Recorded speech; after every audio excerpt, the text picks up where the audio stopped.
Hey, Bonnie, thank you for joining us today. So you are a Sweetwater native, Yes. so to speak. Yes. You have kids that are from here and... Yes.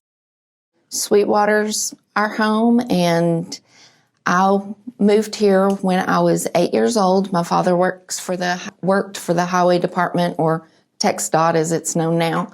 He was the maintenance foreman for 29 years out here. My mother was a school teacher, 7th and 8th grade math, and we moved here in 1978 and have lived here ever since. The only times I've left was to go to college and nursing school, and then I've come back and I've left and I've come back.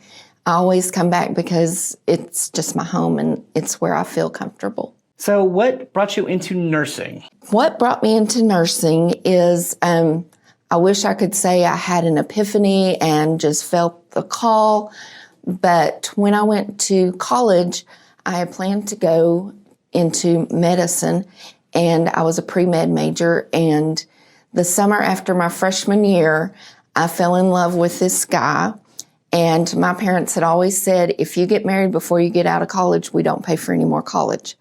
So I thought, well, I don't want to spend 8 years in college getting my medicine degree, so I decided to go into nursing so I could get out quicker. And once I started nursing, I just fell in love, and I knew it was what I meant to do.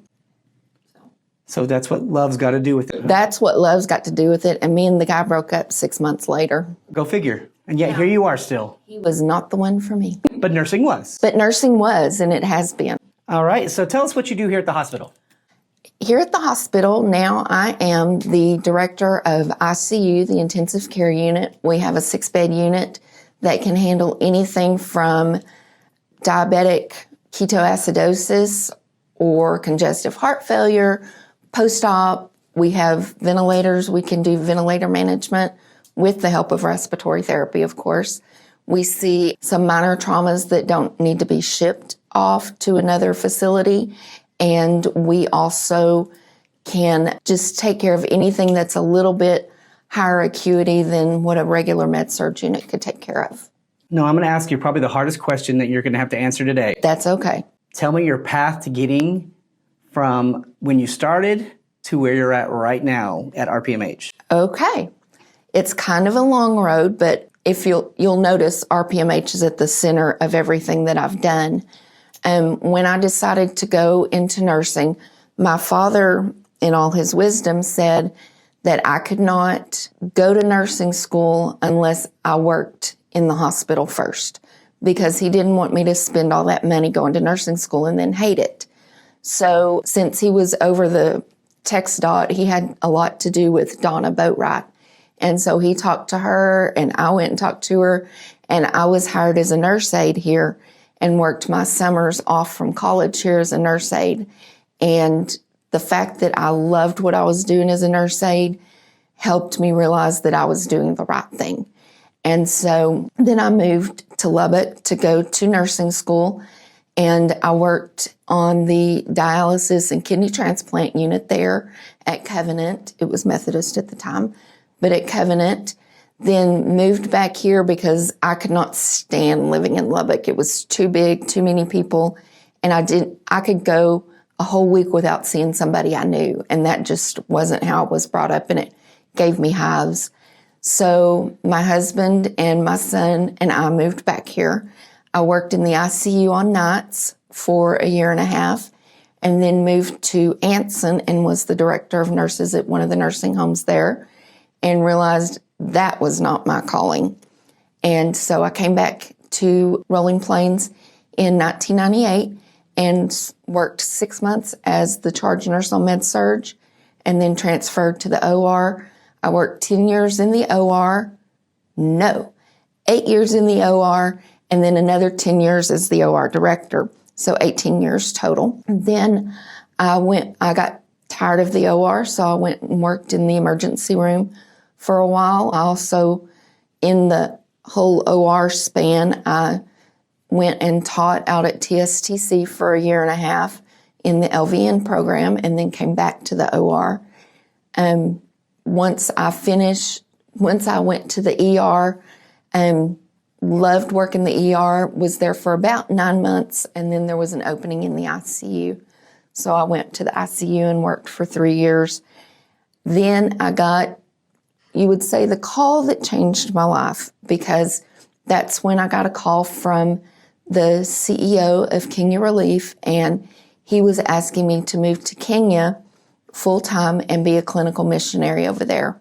So I went over there for a couple of years, and then about the time COVID started really getting going, I had to get out because we didn't know how long the airports and everything was going to be shut down. So I flew home and worked in the ER for about 1.5 years, and then I went to the ICU as the ICU director. Kenya as in like Africa, Kenya? As in Africa, Kenya, as on the southeast border. That is unbelievable. Yes. So did you go to TSTC for your nursing school? No. Okay. I went to Abilene Christian for my prerequisites, and then when I was supposed to start nursing school, at that point you could either go to the Patty Hanks School of Nursing or you had to find somewhere else to go. And balanced the pros and cons between Patty Hanks School, Texas Tech, and Methodist School of Nursing. And I decided to do Methodist because for me, it was never about the bookwork, even though I know the bookwork's important. But when you get your bachelor's degree in nursing, it's more leaning towards the management and administration, and I just wanted to be a floor nurse. So it was, Methodist had more clinical days than actual in-school days, so I felt that would be more to my liking. Go figure, now you're director. And now I'm a director working on my master's in leadership and management. How about that? There you go. So you were at Abilene Christian, which is Church of Christ, and then you went to a Methodist school. Yes. So you're just trying to hit all the religions. We just don't talk about it. Okay. In polite company. So you told us that you were the director of ICU, and what does that role entail exactly? What that role entails is I'm in charge of making sure that the unit runs effectively. I'm in charge of making sure that the patients are taken care of correctly and with compassionate care. I also, one of the things that I do every day is I go in my office and I look at each patient's chart and I make sure that what we're doing coincides with what the patient needs and coincides with what the doctor's goal is. I look at, is the patient needing education on something? Are we missing a resource that we could give them that we haven't hit on? I make sure the nurses that work in the unit are educated appropriately, that we have the skills that we need to take care of our patients, make sure we have the soft skills to communicate not only with the patients, but with their family, with the doctors, and with the other departments. And then I also work the floor, work the unit when there's call-ins or some people want vacation. I don't know why, but they want to go on vacation, and I take care of helping to cover those shifts when we can't get them covered, which I really like because it keeps my hand in the pot as far as doing the actual hands-on nursing. And before we get to some more heavier topics, your department is by far the most whimsical department in the hospital. Yes. I know that the foundation, which I run, did some murals, we did not do them. That aside, your office is the most eloquently pigmented. Yes, and just you always have your department well decorated. Yes. I think that, of course, I don't have a question there. I just wanted to let everybody know that you come to the ICU at Rolling Plains, and it's going to... I feel like, personally, usually these units are full of scary noises when you're in them, serious faces, everything's very dramatic, and the patients and the family, when they hear the words ICU, it automatically causes tension. And I feel like if I can keep my staff smiling, keep everything kind of light on the outside of the room, it will carry over to the inside of the room. And it helps the staff be more compassionate to the patients and not be so tense. And it also helps the patients see that we're here for you and we want you to be happier than when you got here.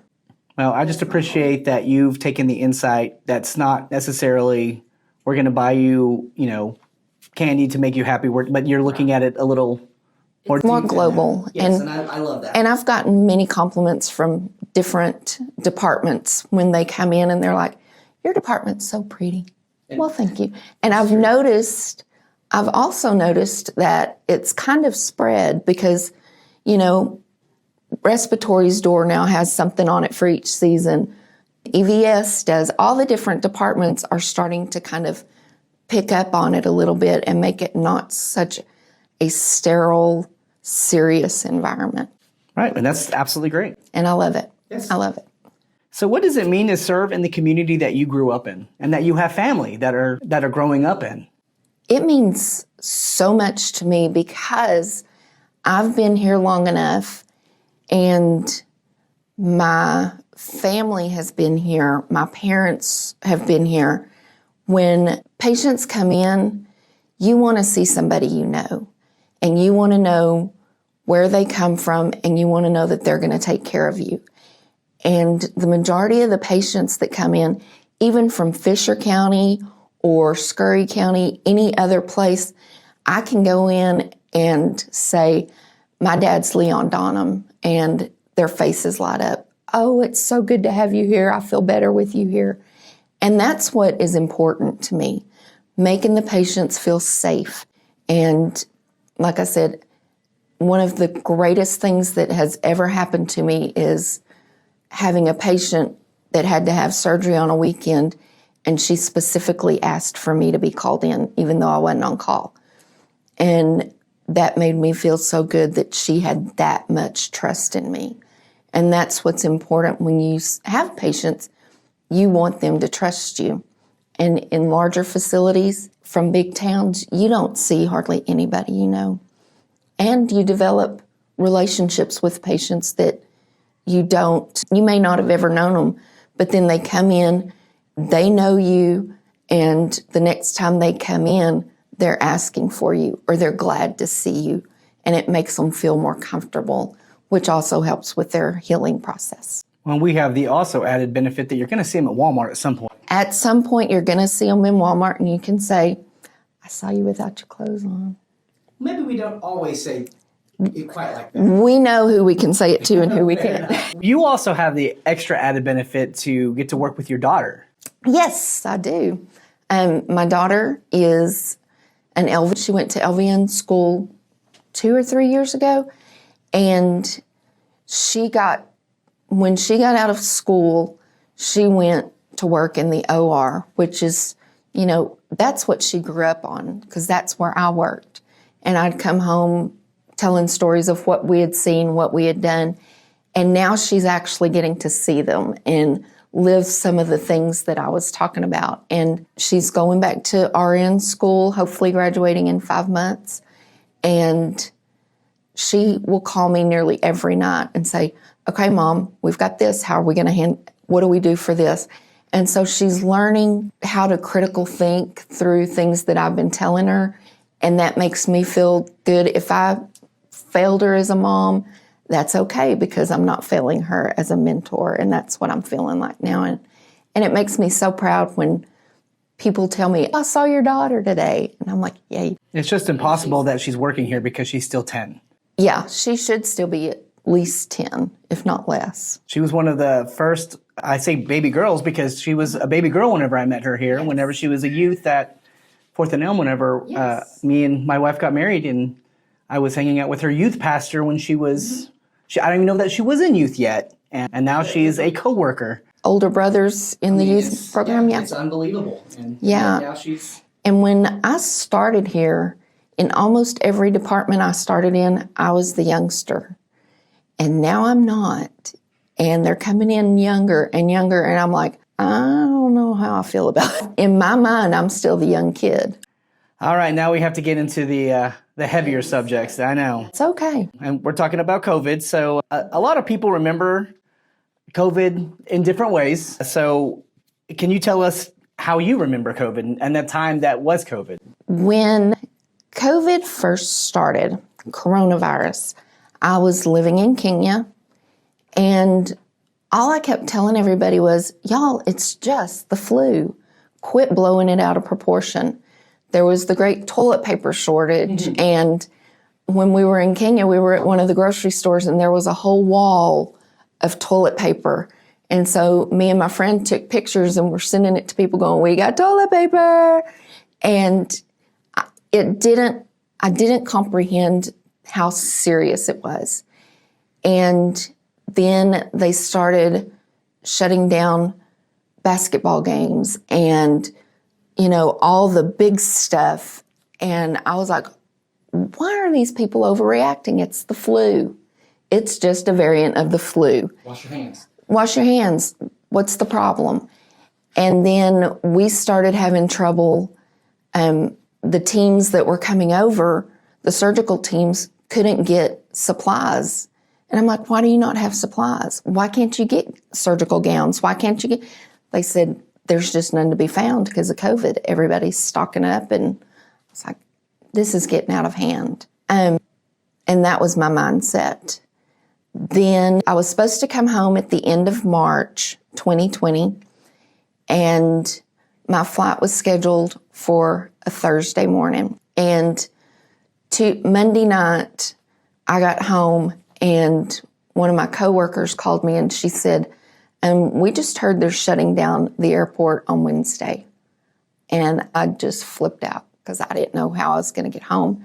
So I called a friend of mine and her mom called a travel agent and got me on a flight. But when I got to the airport, the whole atmosphere was different.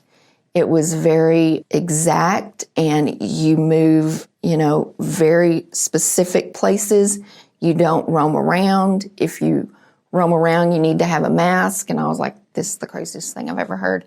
And there were people with full body suits on and a mask and gloves and goggles standing in line to go on my flight. And I was like, at that point, they said, while you're on the plane, you have to have your mask on.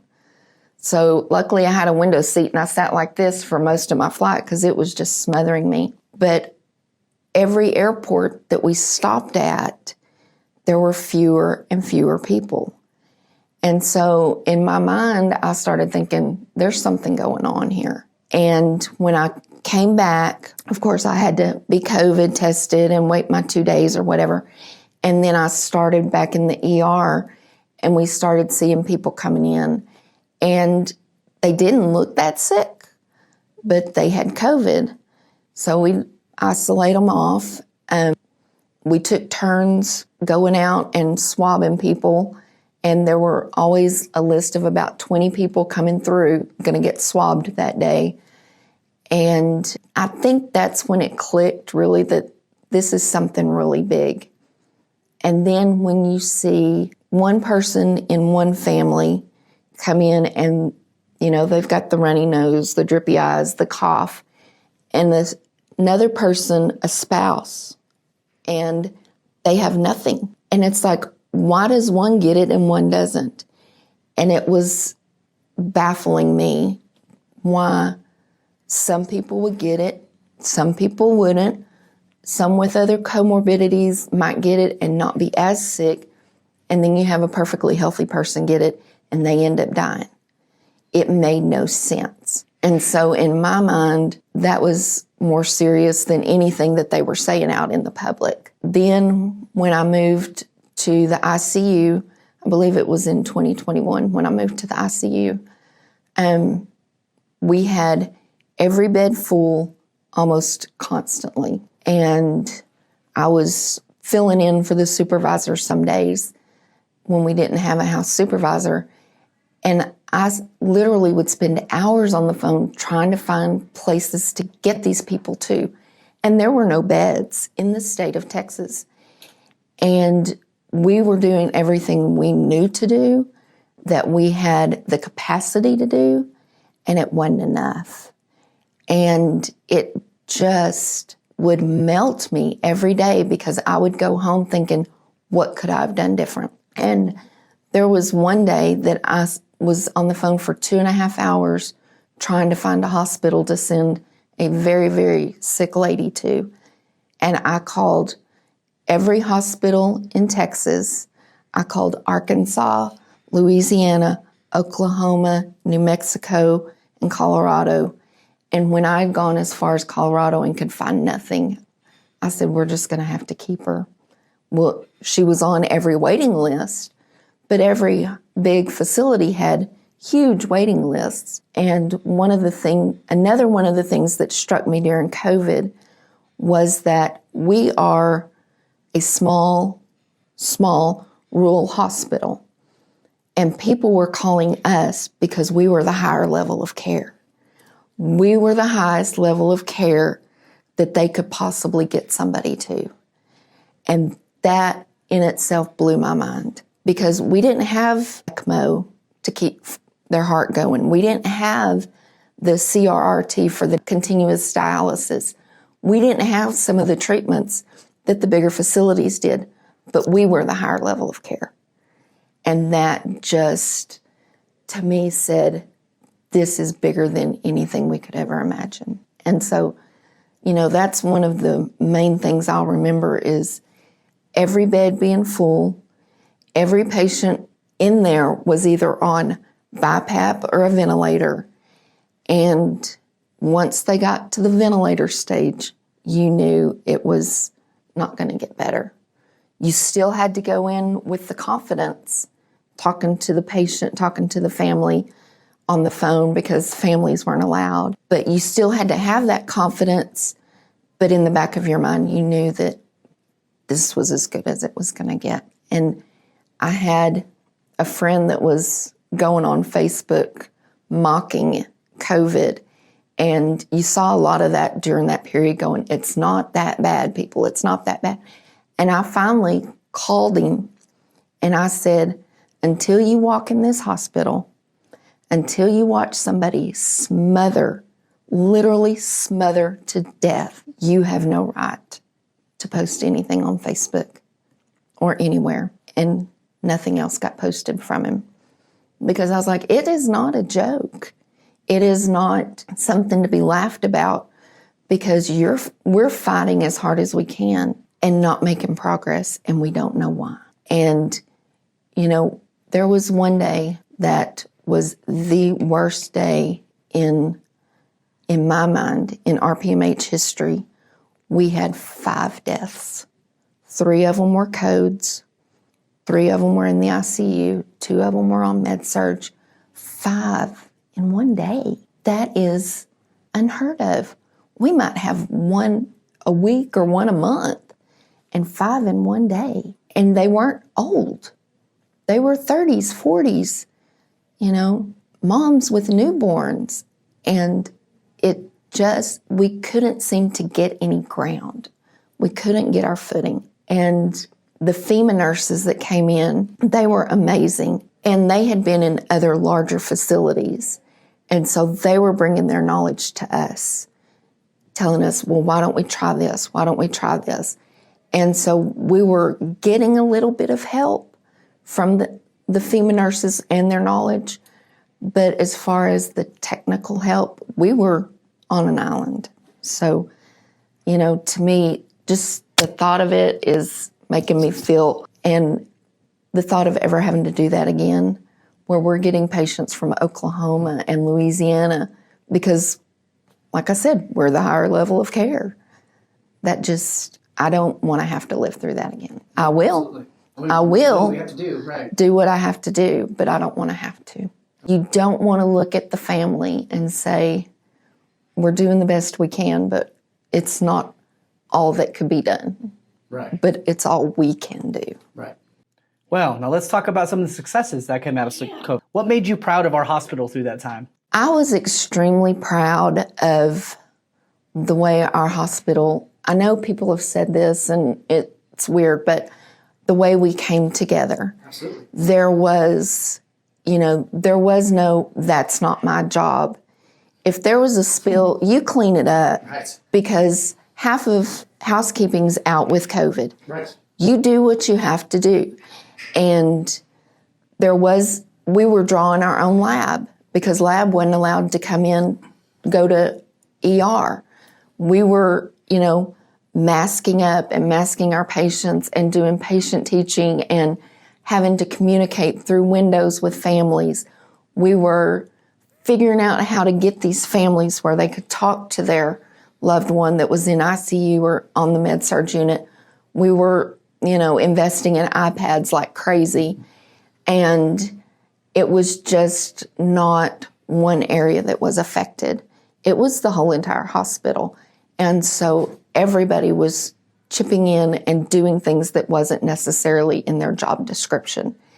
And I think since then, even though COVID's pretty much lifted or whatever you want to call it, even though it's still out there, everybody, I think, learned from that experience. And it's very rare now that I hear, that's not my job. Right. And I think if there's one good thing out of COVID, that's it, that we learned nobody's too good and nobody's too high to do the lowest job on the totem pole. Absolutely. That's definitely a thing you'd be proud of. With I'm very proud. I'm very proud. And, you go to other facilities and they're like, okay, well, let me get dietary in here to do that. But with us, it's like, let me take your order or let me hear what you say and I'll call dietary and let them know. Right. Not let me have them come in and do it. Right. If it's something we can take care of, we do it and we jump in. And I can attest to that. I think that's one of the things that we hear. And our tagline is our family caring for yours. Yeah. And I think that goes for ourselves too. Exactly. we always say it. We say it because it's our tagline, but I do believe that we are family. Just like you, I left and come back as well. Yes. So and, if when we had one of our own that was, struggling with COVID, it was such a tense time. Yep. Because you don't want to think that you're human and that your staff is human, but you had a brother laying in the bed that may not make it out. And the thought of it was not comprehensible. Right. And so, we do treat each other, we're like family, we argue, we bicker, right. But by golly, don't you talk bad about my family. Exactly right. Or we're going to go to fisticuffs. Exactly so, right. Yeah. What information would you have liked to know when this all started that you have now? I would have, there's a lot of information and a lot of research. It wasn't 10 years of research and testing, and then it was just stuff that we were throwing at COVID to try to make it stop or lessen the symptoms. And a lot of it is medical advice that we've gotten that we didn't find out about until about halfway through the storm. Proning the patients, getting them moving around as much as you can so that it doesn't settle. Antibiotics, antivirals, all this stuff that has come around since then that we've learned and we've been able to apply it to other patients. We didn't really have much BiPAP, patients on BiPAP before COVID. And since then, it's not, you go from a non-rebreather mask to the ventilator. We're going to do everything we can to keep you off that ventilator. We're going to do the high flow. We're going to do BiPAP. We're going to do CPAP. We're going to do something to keep you off the ventilator. And before it was, if you can't tolerate this, then we automatically go to this. There was no in between. And I think our patients are having better outcomes because we've got that gap filled now. And we have patients that come in and they're in severe respiratory distress. We put them on BiPAP for 24 hours and they go home in 2 more days. Where before, with that kind of respiratory distress, we put them on the ventilator. They'd end up on the ventilator for 3 or 4 days and then go to an LTAC facility and get weaned off a couple of weeks later. So we're able to slow down in our thinking and say, what can we do before we go to this extreme? We don't want to have that kind of silver lining, but No. you don't want to have that event to have to pull. Exactly. Exactly. There was a lot of learning, and there was a lot of learning how to handle pandemic situations. The world had never seen a pandemic like this. So, how do you go about acquiring all this PPE that we need? How do you go about staffing when agencies have no nurses? All your nurses are sick. What do we do? And how do we function? And so a lot of that was learning for the facilities. And it's horrible that we had to go through it, but it was something that needed to be learned. Right. And I'm thankful for the learning, but I'm not thankful for the way that we had to learn it. And so I think you kind of answered the next question I had, and that was, is there anything we're doing now that'll help us into the next health crisis? And it sounds like you kind of answered that. Yeah. I mean, we know not everything's cut and dry. Of course. Because that second wave was, the first wave was everybody has respiratory difficulties. So everybody that came in with a respiratory virus or any cough, sneeze, runny nose, whatever, test them, treat them like COVID. The second wave, it was more GI. If they come in nausea, vomiting, diarrhea, no, they're not. They're not coughing. They're not doing this. They're not doing this. And so we were missing it in the beginning. And we've learned to think outside the box of what these viruses can do. And so just because it looks like a duck and walks like a duck doesn't mean it's always a duck. And we've learned from that experience to think outside the box and look at other ways of handling situations. All right. Is there anything else that you'd like us to know about the pandemic that we haven't already covered? I don't get political about anything because I don't believe in discussing politics. But I think that, COVID immunizations, I think, honestly, they did slow the pandemic down. Are there horrible side effects? Yes. But there's also long COVID. There are patients coming back now that are in horrible shape because they had COVID. They're having other things go wrong because of COVID. And I think that, we've learned to be a little bit skeptical, a little bit more skeptical, but we also have to put a little bit of trust in, doing things the non-conventional way.